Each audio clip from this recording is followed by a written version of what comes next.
Muy buenas tardes. El día de hoy vamos a tocar un punto que es de gran interés para los administradores, para los licenciados en contaduría y para todos aquellos profesionistas que deseen tomar una decisión. Hablar de un punto de equilibrio es considerar que nuestra empresa, nuestro negocio está saneado. Quiere decir que no hay utilidades, pero tampoco hay pérdidas. Sin embargo, esta herramienta la estaremos utilizando, como lo hemos llamado, para poder tomar decisiones. El hablar de una decisión en el campo de los administradores, generalmente se considera como la parte central, lo que les va a mover, porque todo administrador debe de tener como objetivo generar los máximos rendimientos con los mínimos recursos o hacer más dinero con las menores inversiones. De ahí que nosotros muchas veces nos enfrentamos, aunque los caminos sean similares, pues nosotros no sabemos hacia dónde dirigirnos. Muchas veces tomamos decisiones simplemente por la experiencia, pero eso sería en forma arbitraria. Realmente las decisiones se tienen que tomar en base a un sustento matemático, y en este caso el sustento matemático al cual nos vamos a abordar es precisamente el punto de equilibrio. Para poder ahondar un punto de equilibrio, primeramente tenemos que tener bien claro qué es lo que vamos nosotros a resolver, qué es lo que realmente nosotros desconocemos, con qué herramientas nosotros contamos, hacia dónde nosotros nos dirigimos, para que de esta manera podamos nosotros maximizar nuestros recursos, nuestros ingresos. Una vez que nosotros ya conocemos el problema, ahora el problema lo tenemos que analizar, considerando por qué y para qué. ¿A quién lo vamos a dirigir? ¿Cómo lo vamos a hacer? ¿Cuándo? ¿Dónde? ¿Y cuánto? ¿Con cuántos recursos nosotros contamos? Porque si no tenemos la parte financiera, aunque nosotros contemos con todas las ganas del mundo. Una vez que nosotros hemos definido el problema, es necesario que este problema se desglose a través de sus componentes, como lo hemos mencionado anteriormente, sin olvidar el cómo y el para qué.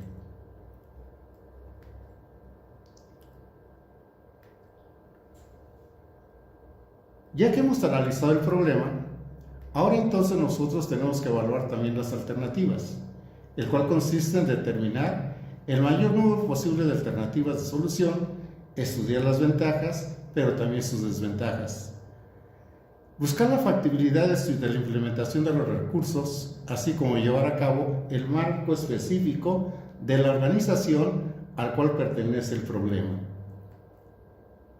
Pues bien, ya tenemos nosotros el análisis, tenemos la aplicación del problema, entonces ya estaremos nosotros en condiciones para poder tomar precisamente una decisión. Pero ¿cómo tomamos esa decisión? Pues a través de la información que nosotros tenemos. Nunca llegamos al mercado o llegamos a una empresa y le decimos, a ver, cómprame $50 de rectas, o cómprame 50 toneladas de rectas. No, la información siempre se nos presenta como un diagrama disperso.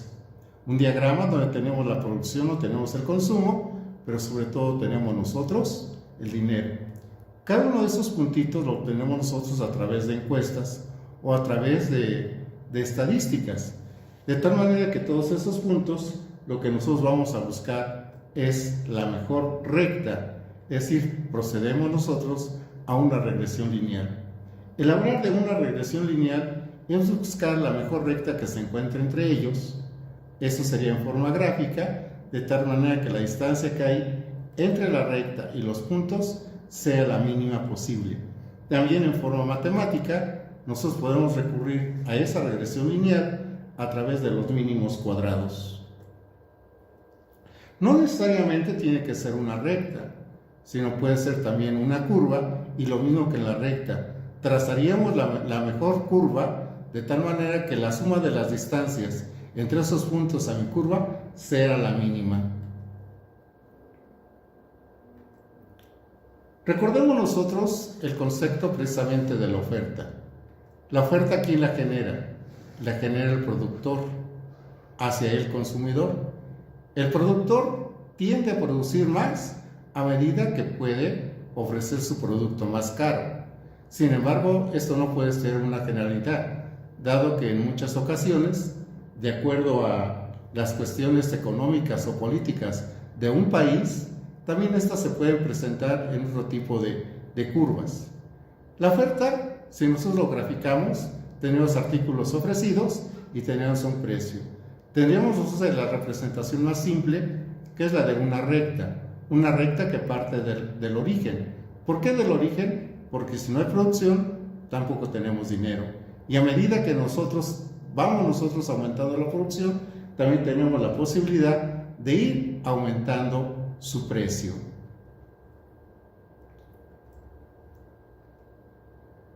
Esta oferta también se nos puede presentar en forma exponencial, en forma parabólica o también en forma constante. Quiere decir que no importa los productos que se produzcan, simplemente el precio se mantiene constante porque así lo marcan las políticas de la empresa o las políticas del país. Sin embargo, la demanda, ¿quién la genera? La generan los consumidores. Y el consumidor, cuando el precio es muy alto, compra muy poco. Pero sin embargo, el precio baja, entonces compra más. A diferencia de la oferta, también deberíamos representarlo a través de una recta, pero no una recta que parte desde el origen, porque en el origen podríamos pensar nosotros que no hay consumo porque no tenemos dinero, entonces no hay nada demandado. Ahí la recta en su punto más alto, tendríamos nosotros que no hay consumo porque el precio es muy caro. Sin embargo, a medida que vamos nosotros bajando el precio, va aumentando el consumo. Generalmente estos fenómenos, tanto de oferta como demanda, tienen su interpretación económica únicamente en el primer cuadrante, dado que fuera de ellos, pues tendríamos nosotros una interpretación irreal. Veamos el caso de la oferta. Si en el caso de la oferta esa recta la prolongáramos nosotros hacia el segundo cuadrante, veremos nosotros que el precio sigue subiendo, pero que los productos ya no están en existencia, sino que se van al almacén. Lo mismo que en la oferta, nos damos cuenta que nosotros representamos rectas, pero en este caso en forma inversamente proporcional. Es decir, a mayor costo, mayor consumo. A mayor costo, menor consumo. A menor costo, mayor consumo. Sin embargo, en la oferta no, porque ese es un comportamiento directamente proporcional. A mayor precio, mayor producción. Nosotros, tanto los fenómenos de oferta como los fenómenos de demanda, los podemos representar en un plano cartesiano, donde tenemos las unidades de producción, las unidades de consumo. Recordemos que la producción la genera el productor y el consumo la provoca el consumidor. Y todo se genera dependiendo del costo. Lo que nosotros comentamos anteriormente, si yo tengo una recta en forma decreciente, esta nos va a representar una demanda. Pero si tengo yo una recta en forma creciente, que parte desde el origen, tenemos una oferta. Veamos nosotros que esas dos rectas logran coincidir en un punto. Quiere decir que en ese punto las unidades de consumo deben de ser igual a las unidades de producción y a un mismo costo.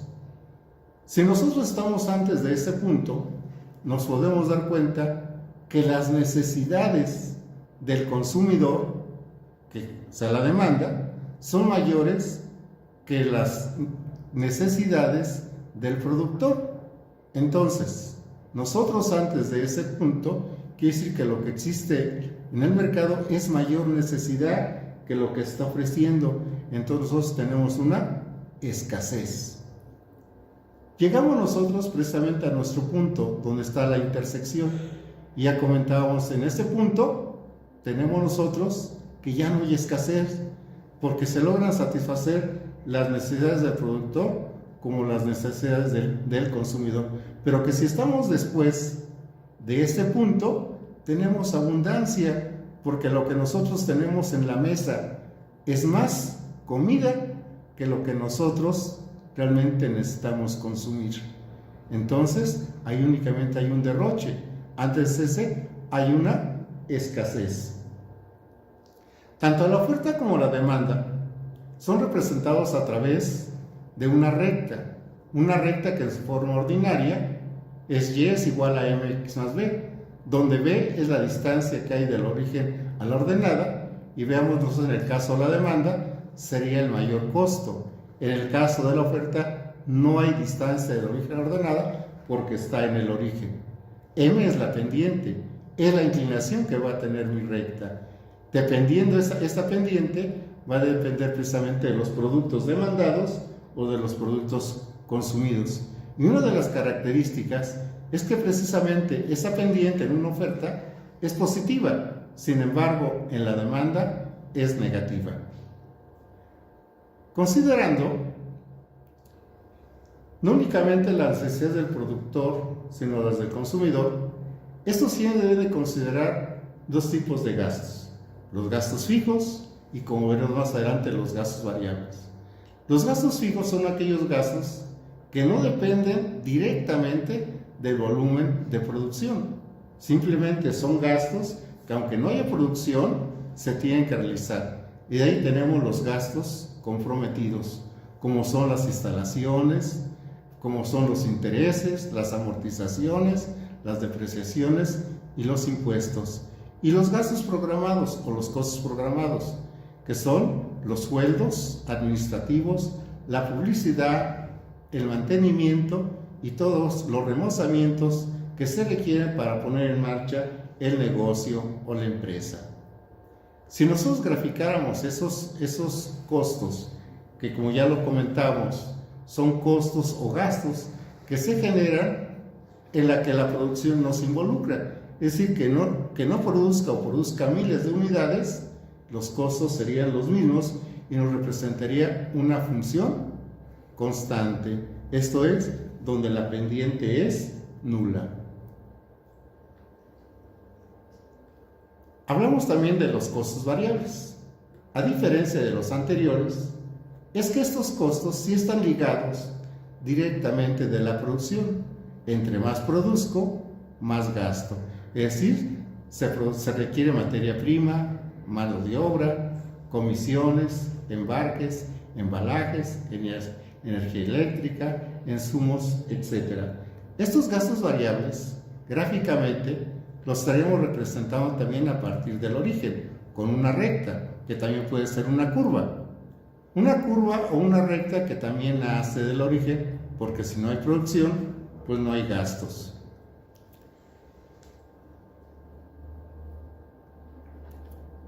Nosotros, dentro de cualquier empresa, tenemos ciertos ingresos. Esos ingresos que provienen de las ventas deben ser suficientes para poder cubrir esos gastos fijos, los gastos variables por unidad de producción o gastos totales, pero además también tenemos de tener una utilidad. Si la utilidad es nula, entonces se dice que estamos nosotros en el equilibrio. Y entonces en ese punto los ingresos se hacen igual a los egresos. Pero los ingresos, ¿de dónde se generan? Pues a través de las ventas. Y los egresos me representan los gastos fijos y los gastos variables. Esas ventas se producen a través del valor de la unidad, es decir, mi precio de venta y cuántas unidades vendo. Los gastos fijos, los gastos variables por unidad y cuántas unidades se esté produciendo. Hemos comentado, En el equilibrio la utilidad es nula. Entonces, todo lo que produzco se vende. Entonces, en este caso, las unidades vendidas es igual a las unidades producidas, de tal manera que entonces eso los hace términos semejantes y podemos nosotros factorizar a nuestra X, donde X son las unidades que se deben producir y vender para alcanzar precisamente el equilibrio. Despejando, tendríamos nosotros que las unidades requeridas para el equilibrio se generan a través del cociente de los gastos fijos entre el valor de la unidad o precio de venta menos lo que gastamos en la fabricación de la misma. Como estamos hablando de un punto se genera por dos coordenadas, el valor de X y el de Y. Una vez que nosotros ya conocemos las cantidades requeridas para el equilibrio, podemos generar nosotros la Y del equilibrio, que la podemos obtener de las ventas.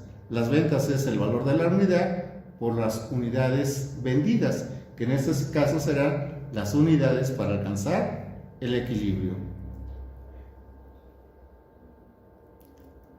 Si en el caso de que existiera una utilidad, nuevamente nuestros ingresos, o sea las ventas, serán igual a los gastos fijos más los gastos variables por unidad por las unidades que se estén produciendo más la utilidad deseada.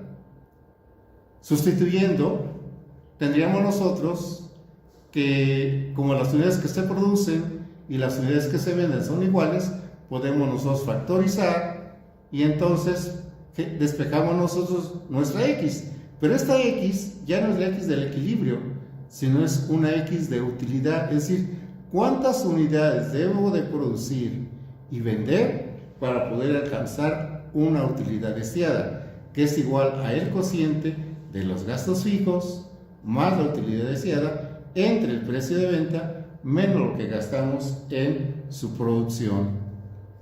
O también podemos nosotros recordar que toda utilidad se genera a través de la diferencia entre los ingresos y los egresos. Nosotros ya conocemos cómo calcular los ingresos, que es el valor de la unidad por las unidades vendidas, y que los egresos representan los gastos fijos más los gastos variables por unidad por las unidades que se producen. Bien, entonces, sustituyendo las ecuaciones que ya anteriormente determinamos, nosotros podemos generar nuestra función de utilidad, una función de utilidad que depende de las unidades producidas y las unidades vendidas. Si nosotros encontráramos que el primer término fuera mayor que el segundo término, o sea, que sea mayor que los gastos fijos, tendríamos una utilidad, pero si fuera menor tendríamos nosotros pérdidas. O en el caso, ¿no? Imaginemos nosotros que nosotros vendemos a un precio menor al que nosotros gastamos en su producción, una situación totalmente irreal. Bien, pasemos nosotros ahora a la interpretación gráfica de nuestro punto de equilibrio, llevando a este plano los comportamientos económicos que nosotros hemos descrito. Tal es el caso de nuestra oferta, ¿verdad? Una función que es en forma creciente, pero que también nos viene a representar los ingresos, porque estos parten precisamente del origen. Los gastos fijos, que es una función constante, que no tienen que participar la producción, las unidades que se producen, y los gastos totales, que serían los gastos que se producen en su producción, más los gastos fijos. Nuevamente ahí en los gastos totales o los egresos se van a intersectar con los ingresos, y en este caso en la intersección tendríamos una utilidad nula, es decir, que no hay utilidad, pero tampoco tenemos pérdidas. Antes de ese punto, si nos situamos nosotros, vemos como la línea azul, los gastos fijos están por arriba de la línea verde, que nos representa los ingresos. Entonces yo tengo más gastos que ingresos, pues voy a tener pérdidas. Pasando mi punto de equilibrio, tengo más ingresos que egresos, entonces tenemos utilidad. Y en la intersección, precisamente tenemos nuestro punto de equilibrio. Si nosotros nos damos cuenta, realmente el hablar del punto de equilibrio es resolver un sistema de ecuaciones. Un sistema de ecuaciones que en este caso son lineal con lineal, pero también puede ser lineal con cuadrática, o pueden ser dos cuadráticas, pueden ser dos exponenciales, y justamente en la intersección tenemos el valor de x y el valor de y que logra satisfacer a ambos comportamientos económicos. Si nosotros también en este plano graficamos nosotros nuestra función de utilidad, una función de utilidad donde precisamente tenemos que la distancia que hay de la origen ordenada eran menos los gastos fijos, es decir, que la misma distancia que tenemos en la parte positiva también la tenemos en la parte negativa. Esta función de utilidad nos dice a nosotros que cuando la utilidad es nula, entonces estamos en el equilibrio. Si yo relacionara ambos esquemas, entonces yo tendría una recta donde precisamente la función de utilidad con el punto de equilibrio serían exactamente las mismas, donde las unidades que se requieren para alcanzar el equilibrio son las mismas unidades que se requieren para poder vender. Bien, pues espero que esto que hemos nosotros presentado les sea de utilidad para un tema que seguramente llevan en su formación, que es el punto de equilibrio. Para cualquier inquietud, ahí tenemos nuestro correo. Que tengan muy buena tarde. Hasta la próxima.